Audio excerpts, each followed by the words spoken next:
En 1939, Winston Churchill a célèbrement décrit la Russie comme une énigme enveloppée dans un mystère à l'intérieur d'une énigme. Plus les choses changent, plus elles restent les mêmes.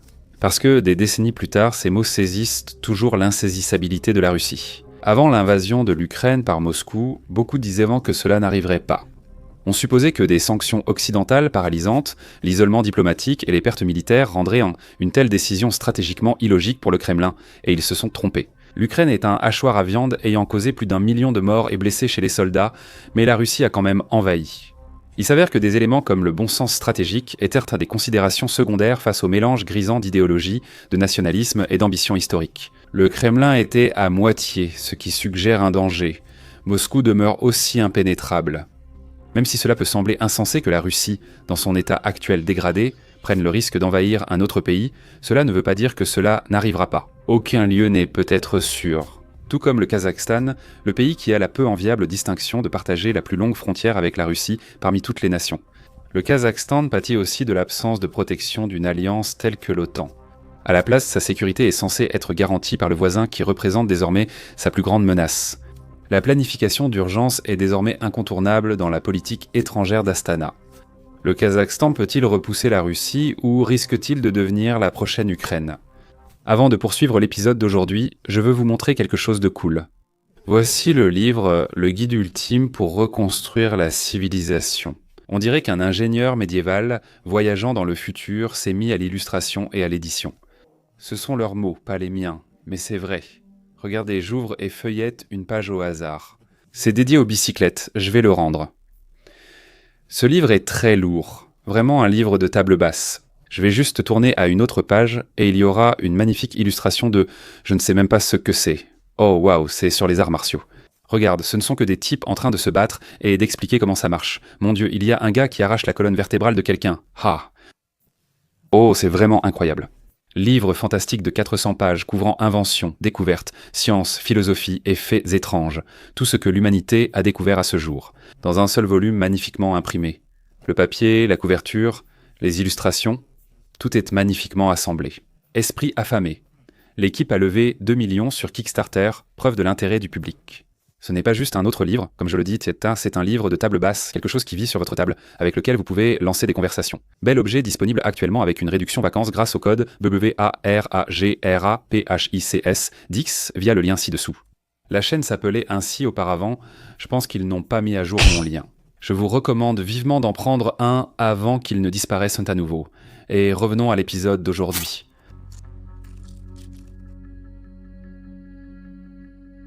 Commençons par une citation. Observez l'Ukraine attentivement, réfléchissez-y sérieusement. Ce sont les mots prononcés par le commentateur russe Tigran Kiosean, après la décision du Kazakhstan de ne pas organiser le traditionnel défilé du jour de la victoire en 2022. En réponse, le porte-parole du ministère kazakh des Affaires étrangères, Abek Smaryarov, a qualifié à nouveau ce commentaire de blessant et a reconnu cette citation. Peut-être que la déclaration de Kiosean reflète l'opinion d'une certaine partie du public russe et de l'establishment politique. Fin de citation. Ce n'était pas un cas isolé. En août 2022, l'ex-président russe Dmitri Medvedev a déclaré sur les réseaux sociaux que le Kazakhstan était, je cite, un État artificiel. Le message, rapidement supprimé et attribué à des pirates, a tout de même été perçu comme une menace par les Kazakhs. Ce n'était peut-être pas surprenant quand on se souvient que l'artificialité de l'Ukraine était l'une des justifications de Poutine pour l'envahir. Poutine, lors d'une visite d'État en août 2014, a repris ses opinions et complimenté le président kazakh Nursultan Nazarbayev. Ici, s'il a créé un État sur un territoire qui n'avait jamais eu d'État auparavant, les Kazakhs n'avaient jamais eu de souveraineté étatique. Il a créé cela en insinuant que le Kazakhstan n'avait jamais été indépendant. Avant 1991, il a laissé entendre que l'existence du Kazakhstan était un cadeau de Moscou. Pris ensemble, ces commentaires offrent un aperçu de la mentalité de l'establishment russe concernant le Kazakhstan. Ajoutez à cela un sentiment historique de légitimité mêlé à une mentalité stratégique centrée sur la loi du plus fort. Et un tableau inquiétant commence à se dessiner, ce qui n'a pas échappé à Astana. L'idée est que si la Russie envahissait un autre pays après l'Ukraine, ce serait probablement le Kazakhstan. D'un certain point de vue, une telle idée pourrait sembler plutôt fantaisiste, non seulement parce que l'aventure ukrainienne de la Russie s'est transformée en véritable bourbier, mais aussi parce qu'il semble impossible de la justifier. Comment Moscou pourrait-elle jamais inventer un récit pour convaincre son propre peuple de l'idée d'attaquer le Kazakhstan? Cependant, vu autrement, cela a du sens. La propagande de Moscou exploite depuis longtemps les griefs historiques, utilisant par exemple la cession de la Crimée à l'Ukraine par Khrouchtchev en 1954 pour justifier l'invasion de 2014. Une approche similaire pourrait s'appliquer au Kazakhstan, qui, en tant que république socialiste soviétique, a été un centre d'agriculture collective, d'industrie, d'essais nucléaires, de lancements spatiaux et de camps de travail forcés. Pour la Russie, une invasion réussie pourrait séduire ceux qui restent amers de la perte de la guerre froide et de la dislocation de l'Union des républiques socialistes soviétiques en États indépendants. Vladimir Poutine a célèbrement qualifié l'effondrement de l'Union soviétique. La citation répand la plus grande catastrophe géopolitique du siècle, alors que le XXe siècle nous a donné 2 guerres mondiales. C'est une affirmation forte. Comme beaucoup d'hommes de son âge, Poutine s'intéresse beaucoup à l'histoire. Les analystes affirment qu'il nourrit la nostalgie de l'époque soviétique, quand Moscou dominait ses voisins et imposait sa loyauté. Il est impossible de mesurer précisément l'influence des griefs historiques sur sa décision d'envahir l'Ukraine, mais les preuves sont convaincantes. Alors que le discours russe partagé avec la communauté internationale a souvent accusé l'expansion de l'OTAN vers l'Est, la justification de la guerre sur le plan intérieur s'est appuyée sur des affirmations nationalistes concernant la récupération des terres historiques russes. D'autres considérations, comme la volonté de protéger le régime autoritaire contre un effet de contagion pro-démocratique venant de l'autre côté de la frontière, entrent probablement aussi en ligne de compte. Selon le professeur Jean-Alexandre Dubin, en citant la conviction de Poutine dans le récit nationaliste selon lequel l'Ukraine serait un territoire russe historique plutôt qu'un État-nation à part entière, cela semble être une croyance sincère et profondément ancrée. Beaucoup estiment que cette vision s'inscrit dans une conception plus large de l'espace post-soviétique. Ces remarques sur la souveraineté du Kazakhstan laissent craindre que cette mentalité s'applique aussi là-bas. La présence de populations russophones d'origine ethnique au Kazakhstan n'augure rien de bon pour Astana. Vladimir Poutine affirmant vouloir protéger les russophones dans le monde, des analystes estiment que la population russe du Kazakhstan pourrait être un handicap géopolitique.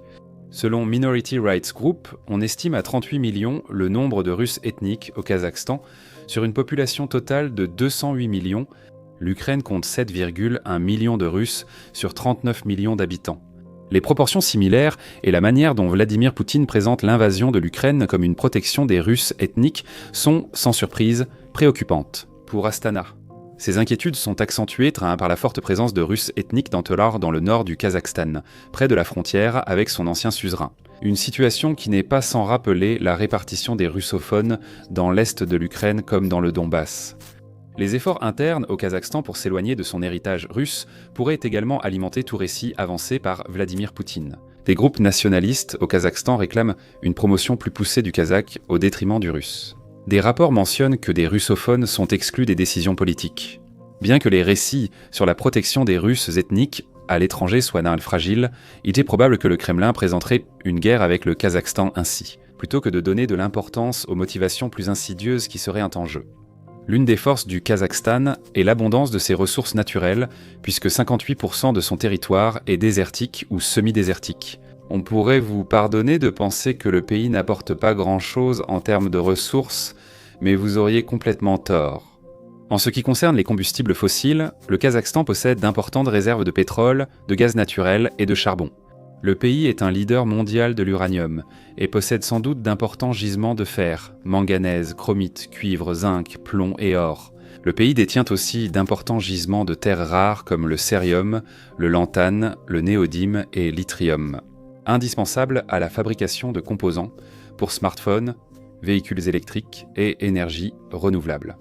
La découverte d'un grand gisement à Karagandi fait du Kazakhstan le 3e pays mondial pour les réserves de terres rares après la Chine et le Brésil.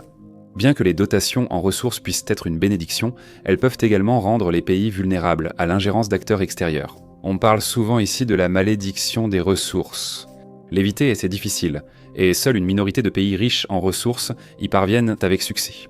La liste des nations tombées dans ce piège devrait avertir le Kazakhstan, devenu la coqueluche grâce à ses ressources abondantes. Pour les opportunistes qui attendent dans l'ombre, les récompenses qu'une invasion réussie de son voisin du Sud pourrait apporter pourraient suffire à tenter Poutine d'essayer. Voici ce à quoi cela pourrait ressembler et sa faisabilité. Nous sommes ravis que vous posiez la question.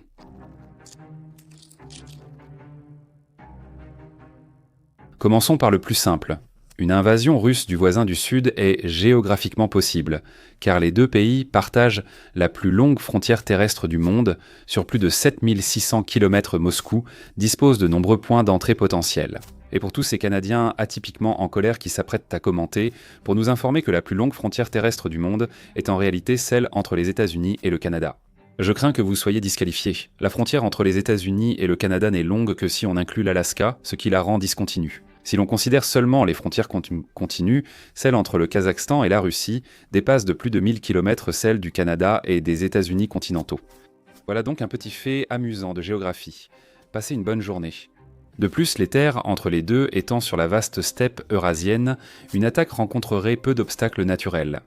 Le casse-tête est accentué pour le Kazakhstan, car sa capitale, Astana, isolée sur la steppe, est relativement proche de la frontière russe.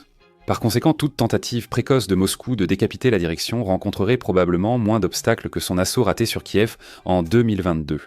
Sans échec pour préparer le terrain à ce qui est devenu un bourbier. Prendre la capitale dès le début revêt une importance stratégique majeure. D'autres considérations logistiques favoriseraient aussi les chefs militaires russes. Les liaisons routières et ferroviaires entre les deux pays pourraient, en cas d'hostilité, servir de ligne d'approvisionnement pour le matériel, le personnel et les provisions. La Russie ayant souvent saboté ses approvisionnements en Ukraine, surtout au début, Moscou en aura probablement tiré des leçons. Alors que des lignes d'approvisionnement trop étendues ont provoqué de graves pénuries de carburant, de nourriture et de munitions, la dépendance aux routes a rendu les convois faciles à cibler. Un autre problème est la proximité des bases russes, facilitant la projection de forces sur plusieurs axes. Voici un aperçu de quelques exemples principaux. Les aérodromes du district militaire central, comme ceux d'Orenberg, Donbarovski et Chebeneki, pourraient lancer des opérations depuis le nord. Les bases des districts militaires du sud, tels que Znamensk, Astrakhan et Volgograd, pourraient en soutenir le déploiement des forces depuis l'ouest, y compris la mer Caspienne. De même, nos postes dans le district militaire de l'Est, tels qu'en Ukraine, Domna, Dizomgi, Kerber et Vojdivenka, pourraient bien en fournir des capacités depuis l'Est. Et si cela ne suffisait pas, des installations au Kirghizistan au sud, comme Kant, pourraient potentiellement être utilisées dans un rôle similaire à la manière dont les forces russes y semblent sont entrées en Ukraine depuis la Biélorussie. Bien qu'il ne soit pas acquis que le Kirghizistan autoriserait cela, il n'est pas non plus garanti que Bichkek refuserait, et les facteurs en faveur de Moscou ne s'arrêtent pas là. Le Kazakhstan, 9e plus grand pays avec 208 millions d'habitants, affiche l'une des densités les plus faibles au monde, 8 habitants par kilomètre carré, bien que le Kazakhstan s'urbanise avec 63% de sa population en ville, il compte encore une importante population rurale. Pourquoi est-ce important ? Cela signifie qu'il y a peu de Kazakhs pour résister à une invasion. Cela réduit la probabilité d'une scène de combat urbain prolongé et éprouvant comme en Ukraine, où la population urbaine approche les 80% et la population totale s'élève à 39 millions. De plus, bien que la Russie soit épuisée par la guerre en Ukraine a mis son économie en mode de guerre. Pour soutenir la guerre, Moscou a augmenté les dépenses de défense et réorienté les usines pour produire plus d'armes et d'équipements. En conséquence, la Russie produit plus d'armes qu'à n'importe quel moment de son histoire récente, le secrétaire général de l'OTAN, Mark Rutte, déclarant que le pays, je le cite ici, produit maintenant 3 fois plus de munitions en 3 mois que l'ensemble de l'OTAN en une année. Alors que la majorité de cette production est acheminée vers les lignes de front en Ukraine, toute pause ou fin des combats permettrait de reconstituer rapidement les armes stocks. Si le Kremlin pense que ces changements économiques permettent une offensive rapidement efficace, la tentation pourrait être irrésistible, surtout face à l'alternative. L'économie russe, désormais très dépendante des dépenses militaires, connaîtrait probablement une grave crise si la guerre en Ukraine s'arrêtait brutalement. Moscou se retrouve donc prise dans un cercle vicieux où prolonger la guerre risque d'aggraver ses problèmes économiques. Cependant, y mettre fin pourrait entraîner une forte contraction. Le Centre international pour la défense et la sécurité souligne que l'augmentation continue des dépenses de défense est financièrement intenable et que l'économie est déséquilibrée par la forte demande militaire de l'État. Fin de citation. Savez-vous quelle est la seule chose qui pourrait aider à éviter une telle contraction? S'assurer que la machine de guerre continue de tourner en envahissant un autre voisin et en volant toute sa richesse et ses ressources. L'idée devient d'autant plus tentante quand on se rappelle l'énorme déséquilibre militaire entre les deux pays. En 2025, la Russie compte 13 millions de militaires actifs et 2 millions de réservistes contre seulement 40 000 et 50 000 respectivement. Au Kazakhstan, en 2025, le budget militaire russe atteint 145 milliards, contre seulement 52 millions pour le Kazakhstan. La Russie détiendrait encore entre 3 500 et 8 000 chars, malgré de lourdes pertes en Ukraine, contre 350 pour le Kazakhstan. Il n'est pas surprenant que des écarts semblables existent pour les capacités aériennes, de puissance et navales en mer Caspienne. Peut-être que la vulnérabilité militaire la plus importante pour le Kazakhstan est son absence de parapluie nucléaire. Après l'indépendance, Astana a volontairement renoncé aux armes nucléaires héritées de l'Union soviétique et est devenu un leader mondial dans les efforts de désarmement. Si cela vous semble étrangement familier, vous ne rêvez pas. Le mémorandum de Budapest de 1994, signé par les États-Unis, le Royaume-Uni et la Russie, a contraint l'Ukraine à céder ses armes nucléaires contre des garanties. Des promesses font que personne n'envahirait jamais.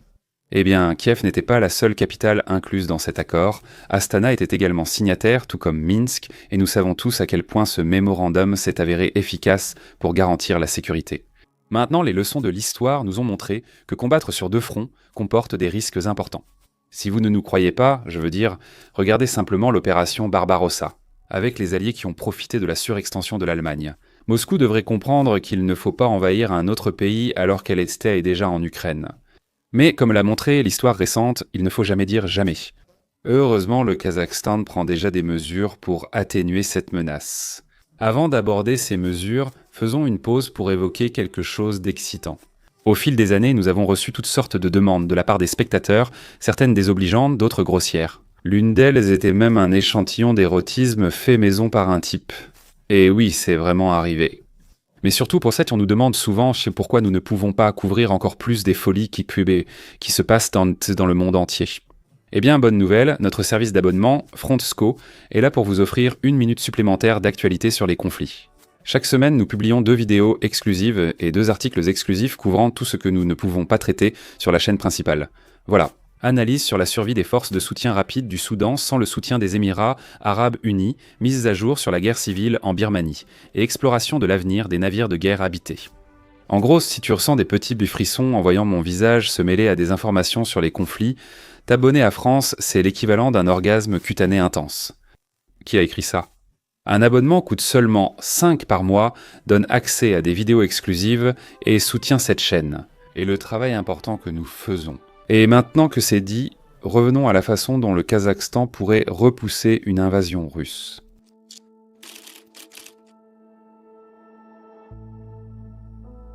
Le grand jeu en Asie centrale désigne la rivalité géopolitique du 19e et début 20e siècle entre la Grande-Bretagne et la Russie. Dans la région, la rivalité entre grandes puissances portait sur le contrôle des ressources, la sécurité et le prestige mondial. Depuis la chute de l'Union soviétique, des analystes évoquent un nouveau grand jeu en Asie centrale, impliquant Russie, Chine et Occident. Au centre de tout cela se trouve le Kazakhstan qui, avec les vautours impérialistes planant au-dessus, doit naviguer délicatement sur une voie répondant à ses propres besoins. Le Kazakhstan reste aussi un acteur. Astana a adopté une politique stratégique multivectorielle d'équilibre des puissances géopolitiques. Bien que le Kazakhstan soit devenu indépendant après la chute de l'Union soviétique, ils aient longtemps resté sous influence russe.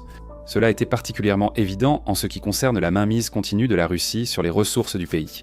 Astana, ayant hérité des oléoducs et des chemins de fer de l'époque soviétique, construite pour approvisionner Moscou en tant que centre névralgique, le Kazakhstan n'avait guère d'autre choix que de compter sur la Russie pour gérer ses réseaux afin d'exporter ses hydrocarbures vers les marchés étrangers.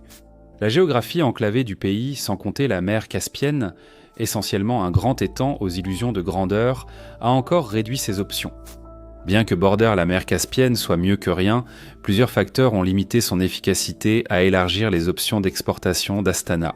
Contrairement à son nom de lac plutôt que de mer, les canaux et rivières reliant ce plan d'eau à la mer Noire et au-delà ne permettent que la navigation de petits navires. De plus, ces niveaux d'eau peu profonds et en baisse limitent également la taille et la capacité des navires naviguant sur la mer Caspienne. La quantité de commerce a donc été considérablement limitée pour acheminer de gros volumes de marchandises vers le réseau océanique mondial. Au début de son indépendance, le Kazakhstan préférait expédier ses marchandises par voie terrestre. Moscou a pu consolider sa position économique en exerçant des pressions politiques pour faire passer les principaux nouveaux tracés de pipeline par le territoire russe. Un exemple majeur est l'oléoduc de la Caspienne, qui a commencé à transporter du pétrole du champ de Tengiz au Kazakhstan vers le port russe de Novorossiysk en 2001. L'oléoduc transporte environ 725 millions de tonnes de pétrole par an depuis le Kazakhstan, devenant ainsi la principale voie d'exportation du pétrole kazakh. Cependant, tout ne s'est pas passé sans heurts, car la Russie a utilisé des interruptions comme tactique d'influence politique et stratégique. Encore une fois, tout cela semble étrangement familier, n'est-ce pas ? Des analystes estiment que la Russie a prétexté des explosifs et des dégâts dus à la tempête pour fermer l'oléoduc et punir le Kazakhstan de son absence de soutien à l'invasion de l'Ukraine. La colère du Kremlin est d'autant plus forte que Poutine pense avoir sauvé le président Tokayev lors d'un coup d'État. En 2022, Poutine a approuvé l'envoi de troupes de l'Organisation du traité de sécurité collective pour soutenir le gouvernement kazakh. L'Organisation du traité de sécurité collective, ou Organisation du traité de sécurité collective, est en gros une version moins ambitieuse de l'OTAN. Elle garantit la sécurité par la défense collective, des forces militaires communes et le partage du renseignement. Cependant, en pratique, ce cadre sert essentiellement à subordonner tous les autres membres à la volonté de la puissance militaire la plus forte, la Russie. Et cela inclut les interventions en 2022. Le déploiement au Kazakhstan a été vu comme une tentative d'attirer le pays dans l'orbite russe et de montrer la dépendance d'Astana à Moscou. Comme l'a noté Catherine Plutz, journaliste à The Diplomat, si Poutine pensait avoir acheté le soutien de Tokayev avec l'Organisation du traité de sécurité collective, il s'est trompé. Le Kazakhstan n'a pas condamné ni sanctionné la Russie sur l'Ukraine, mais est resté fermement neutre. Astana s'est également engagé à ne pas aider la Russie à contourner les sanctions, tout en ouvrant la porte aux entreprises russes cherchant à changer de pays. Fin de citation. En fin de compte, la stratégie alternant pression et persuasion de la Russie s'est révélée contre-productive. Cela s'explique par le fait que l'emprise persistante exercée par Moscou a poussé Astana à adapter sa politique étrangère et à explorer des opportunités avec d'autres partenaires commerciaux moins envahissants. L'objectif n'est pas de remplacer la Russie, mais de la tenir à distance, d'élargir les options stratégiques et ainsi de réduire la dépendance excessive et l'exploitation. Le fait que les échanges commerciaux entre les deux pays aient augmenté depuis le début de la guerre en Ukraine en est la preuve. La montée de la Chine comme superpuissance économique a coïncidé avec l'indépendance du Kazakhstan après l'union des républiques socialistes soviétiques. En tant que voisins géographiques avec une histoire passionnée de commerce le long de la route de la soie, les deux pays ont cherché à tirer parti des avantages des relations bilatérales en matière de sécurité et de commerce. Depuis 1992, le Kazakhstan soutient les revendications territoriales de la Chine dans le cadre de la politique d'une seule Chine. Les deux pays ont résolu leurs différends frontaliers soviétiques par des accords en 1998, avec Pékin adoptant une économie capitaliste et son nouveau rôle de l'usine du monde. La Chine consommait d'énormes quantités de ressources naturelles pour soutenir son développement. La consommation de combustibles fossiles a augmenté en moyenne de 53% par an entre 1970 et 2008. Pour aider à satisfaire cet appétit, une série d'accords bilatéraux de coopération ont été conclus dans les années 90, afin de jeter les bases du développement des ressources et du commerce entre la Chine et le Kazakhstan. Le lancement du Shanghai 5 en 1996 a renforcé les liens politiques et sécuritaires du Kazakhstan avec la Chine et les autres membres, ouvrant la voie à des relations plus étroites. Dans les années 2000, après la signature d'un partenariat stratégique en 2005, la Chine a commencé à investir encore plus massivement dans le secteur énergétique du Kazakhstan. La même année, l'oléoduc Atarsu-Alashkhankol, le premier reliant les deux pays, a été achevé. Le succès du projet, conjugué à la volonté d'Astana de réduire sa dépendance à la Russie et à la forte demande énergétique de la Chine pour soutenir sa croissance, a fait du Kazakhstan un partenaire privilégié pour l'initiative Belt and Road, pensée par Pékin comme une nouvelle route de la soie. Elle suivait environ l'ancienne route commerciale du même nom. La Belt and Road Initiative a positionné le Kazakhstan comme un corridor de transit clé, reliant la Chine à l'Asie centrale et à l'Europe. Depuis, l'initiative s'est largement étendue et touche désormais le monde entier. L'initiative s'est tellement développée au Kazakhstan que le pays est souvent surnommé la boucle de la ceinture et la route. Astana profite pleinement de la ceinture et la route, attirant 23 milliards en 6 mois début 2025. Le président Tokayev a réaffirmé à plusieurs reprises l'engagement du Kazakhstan envers ce projet, notamment lors d'un sommet en mai 2023. En tant que voisin proche et partenaire fiable de la Chine, nous continuerons à participer activement à la construction conjointe de la ceinture et la route. Ils ont par exemple le complexe de production d'aluminium de 12 milliards financé par la Chine, le gazoduc Chine-Asie centrale de 1300 km, le parc solaire de 100 MW, la construction de lignes ferroviaires et de ports secs, et ainsi de suite. Honnêtement, il y a tellement de choses que la Chine a construites au Kazakhstan que nous avons dû en retirer presque tout du script. Pour éviter que cette vidéo ne s'éternise comme la frontière kazakh et russe, l'essentiel est que ces projets ont diversifié les routes d'exportation du Kazakhstan et réduit l'influence russe sur les flux énergétiques. Cependant, il faut aussi noter que, malgré les initiatives de la Belt and Road Initiative, qui présentent dans des progrès idéalisés, la réalité est souvent plus nuancée. Une étude de 2023 du Journal of Chinese Affairs montre que la majorité des étudiants universitaires kazakhs rejettent l'influence de la Belt and Road Initiative sur leur pays. Selon les auteurs, citant que, à mesure que la présence économique de la Chine continue d'augmenter en Asie centrale, le mécontentement général dans la région, et en particulier au Kazakhstan, face à une telle implication économique, s'est accru. Fin de citation. L'opposition venait de l'idée que les travailleurs chinois prenaient des emplois locaux et que la Chine exploitait les ressources du Kazakhstan. La puissance militaire chinoise et l'internement des musulmans au Xinjiang sont aussi des sources majeures de crainte. Ces préoccupations ont aussi provoqué de nombreuses manifestations. En novembre 2025, 12 personnes ont été emprisonnées après une rare manifestation où une photo de Xi Jinping a été brûlée. Les manifestants ont accusé la Chine d'avoir organisé la disparition d'un citoyen kazakh en juillet après son arrestation par les autorités frontalières au Xinjiang. Ne croyez pas que tous les projets de la Belt and Road Initiative ont été des succès. Regardez simplement le réseau de tramway léger d'Astana, censé relier les principaux points névralgiques de la capitale et désengorger la circulation qui l'a longtemps paralysée. La construction a été confiée à un entrepreneur chinois en 2014, cependant le projet a souffert de difficultés financières, notamment le détournement de plus de 200 millions vers une banque qui a fait faillite. Malgré la reprise des travaux en 2023 après une allocation de plus de 100 millions par le gouvernement kazakh, ce projet scandaleux est devenu un symbole des défis et controverses de l'initiative La ceinture et la route. Malgré ces revers, les preuves montrent qu'Astana s'est encore rapproché de Pékin en 2023. La Chine est devenue le principal partenaire commercial du Kazakhstan devant la Russie, mais en quoi les projets Boesco de la ceinture et la route protègent-ils vraiment le Kazakhstan d'une invasion russe ? Eh bien, pour le dire franchement, les intérêts chinois maintiennent la Russie sous contrôle. La Russie essaie de plus en plus isolée sur la scène internationale depuis le début de son invasion de l'Ukraine. Alors que les relations se sont détériorées avec l'Occident, Moscou a cherché à renforcer ses liens avec la Chine sur les plans économiques, diplomatiques et militaires. Cependant, ce partenariat spécial revêt une importance bien plus grande pour la Russie que pour la Chine, ce qui a encore davantage fait pencher l'équilibre des pouvoirs en faveur de Pékin, permettant ainsi à la Chine de dicter le rythme et la direction de leur coopération. Comme Moscou sait très bien que déstabiliser la région et menacer les investissements de la Chine pourrait entraîner des représailles de la part de Pékin, les intérêts croissants de la Chine au Kazakhstan constituent un puissant facteur de dissuasion contre une invasion. Il s'agirait probablement d'exploiter la dépendance de la Russie envers le commerce chinois en imposant des tarifs, sanctions ou réductions d'achats pour la pousser à changer de cap. On peut aussi soutenir qu'une invasion russe du Kazakhstan pourrait servir les intérêts chinois. Un autre bourbier, comme l'Ukraine, mobiliserait l'attention et les ressources de Moscou, permettant potentiellement à la Chine d'étendre discrètement son influence économique et diplomatique ailleurs aux dépens de Moscou. La Chine pourrait profiter d'une Russie ou d'un Kazakhstan affaibli pour obtenir des accords avantageux en invoquant la stabilisation régionale. Comme tout se passe bien pour Pékin, la Chine préférerait probablement que la Russie n'attaque pas un de ses partenaires clés. Du point de vue russe, les conséquences stratégiques d'une rupture avec Pékin sont bien plus importantes que les avantages potentiels d'une invasion du Kazakhstan. Une telle invasion ne vaudrait donc probablement pas le risque. De plus, comme le Kazakhstan est membre de l'Organisation du traité de sécurité collective dirigée par la Russie, il ne serait pas très judicieux pour le membre principal de commencer à envahir les autres, surtout en termes d'image publique. Petite mise en garde, les décisions de politique étrangère russe ne sont pas toujours logiques.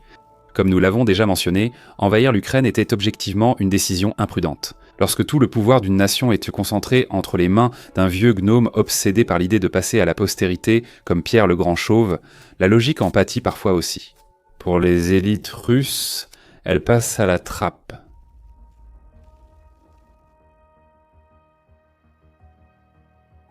Avec la Chine et la Russie qui se disputent l'influence au Kazakhstan, la question se pose. Le nouveau grand jeu n'est-il qu'une course à 2 chevaux ? Lorsque l'ex-ambassadeur américain en Ouzbékistan et au Kazakhstan, Daniel Rosenblum, a signalé que Washington avait cédé son influence en Asie centrale à la Russie et à la Chine. Il n'exagérait pas, avec la suppression des aides américaines et les coupes à Voice of America et Radio Free Europe. Les mesures de l'administration Trump ont montré un désintérêt croissant pour l'Asie centrale. Même si la région était une faible priorité stratégique pour l'administration Biden, des efforts ont été faits pour s'y engager.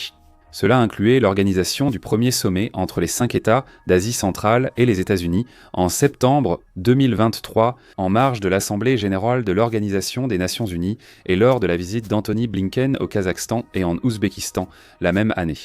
Cependant, des événements récents montrent ce que l'administration Trump, fidèle à son incohérence, pourrait désormais abandonner sa stratégie d'ignorer la région. En novembre 2025, Trump a accueilli les dirigeants des 5 pays d'Asie centrale à la Maison-Blanche. Selon les analystes, l'ouverture de Trump à Moscou et l'apaisement avec Pékin ont permis aux pays proches de ces puissances de renforcer leurs liens avec les États-Unis, ravis d'avoir un autre contrepoids face à la Russie et la Chine. Comme l'a démontré le président Tokiev en déclarant aux journalistes avant la réunion que, je cite, « Les États-Unis d'Amérique ont le droit d'être correctement présents au Kazakhstan ».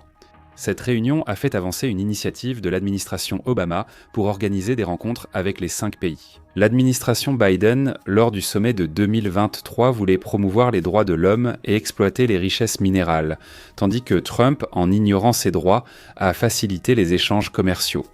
Lors de l'événement, le secrétaire au commerce Howard Lutnick a annoncé la vente de puces d'intelligence artificielle Nvidia, d'avions et d'autres technologies, tout en saluant les efforts d'Asie centrale pour diversifier énergie et logistique. Selon le New York Times, les compagnies aériennes du Kazakhstan, du Tadjikistan et de l'Ouzbékistan achèteront des dizaines d'avions Boeing, tandis que le Kazakhstan et l'Ouzbékistan ont promis des milliards de dollars d'achat de machines agricoles à John Deere. Le Kirghizistan a annoncé l'achat de services ferroviaires et d'ingénierie américains. Le Kazakhstan a aussi annoncé l'achat de 2 milliards de dollars de puces d'intelligence artificielle via un partenariat avec OpenAI et Nvidia. Fin de citation. Les États-Unis pourraient jouer un rôle plus important au Kazakhstan conformément à sa politique étrangère multivectorielle. La présence de l'Union européenne en Asie centrale, notamment au Kazakhstan, croît rapidement. Le premier sommet Union européenne-Asie centrale a eu lieu en avril 2025 en Ouzbékistan, marquant une étape stratégique dans leurs relations. L'annonce d'un investissement de 12 milliards d'euros via l'initiative Global Gateway a renforcé cette dynamique. L'un des projets remarquables annoncés est le projet d'hydrogène vert, à grande échelle du groupe énergétique allemand Svend en Kazakhstan, connu sous le nom de Eurasia. Un complexe qui devrait produire environ 2 millions de tonnes d'hydrogène vert par an à partir de 2030, comme l'a résumé la société de sécurité et de renseignement KCS Group, je cite. Pour le Kazakhstan, l'Union européenne permet de diversifier politiquement et d'accéder à des marchés industriels et énergétiques de grande valeur.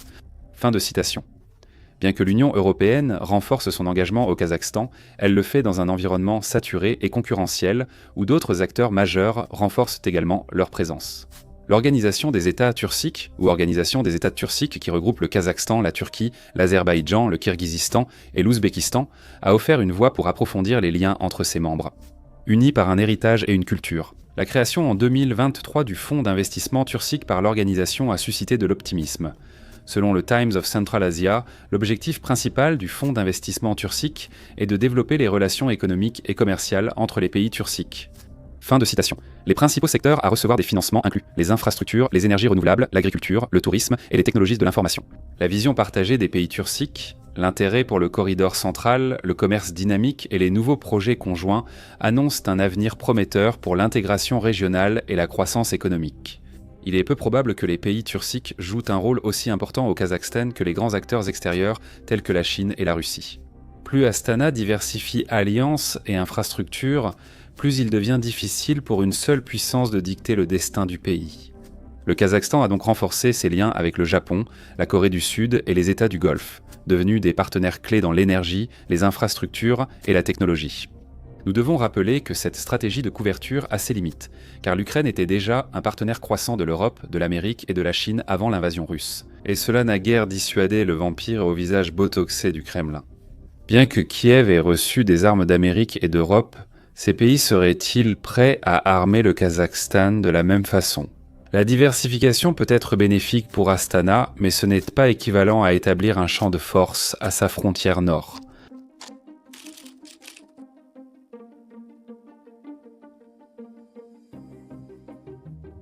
Concernant le nouveau grand jeu et la volonté de prévenir une invasion russe. Le Kazakhstan a prouvé son aptitude à réinventer les règles via sa politique étrangère multivectorielle.